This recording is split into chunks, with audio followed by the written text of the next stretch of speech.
এই বাচ্চারা গোসল করতে করতে সামনে যায়, কারণ এই লোক সকল বাচ্চাদেরকে ডিটারজেন্ট পাউডারে ঘষে ঘষে সামনে গোসল করার জন্য পাঠায়। কিছুটা সামনে যাওয়ার পরেই বাচ্চাদের মুখ পরিষ্কার করা হয়। এরপর আরো কিছুটা সামনে যাওয়ার পর চুল ঘষে দেওয়া হয়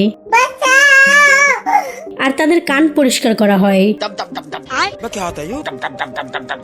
এখানে বাচ্চাদেরকে পালার মারাত্মক লেভেলের টেকনোলজি ব্যবহার করা হয়। গোসল শেষ হলে বাচ্চাদেরকে মুছে মুছে সামনে পাঠিয়ে দেয়। এরপর সামনে এসে বাচ্চাদেরকে পাউডার লাগায়। এরপর সকল বাচ্চাদের উপর ওড়ার জন্য একটি করে বেলুন বেঁধে দেয়। তো সকল বাচ্চারা উড়তে উড়তে সামনে যায়। এরপর এই লোকটি সকল বাচ্চাদের বেলুন ফাটিয়ে ডাইপার পরিয়ে দেয়।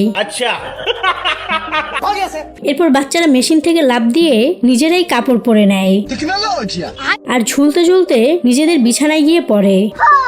আর এর মধ্যেই লোকটির সকল কাজ শেষ হয়।